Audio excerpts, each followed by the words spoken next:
Orang Cina ni kalau dia gagal berniaga, dia mesti akan kembali semula.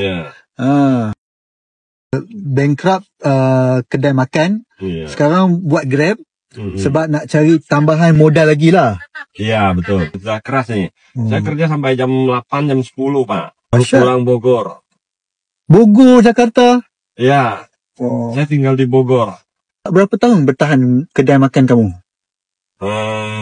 Dari tahun 2011.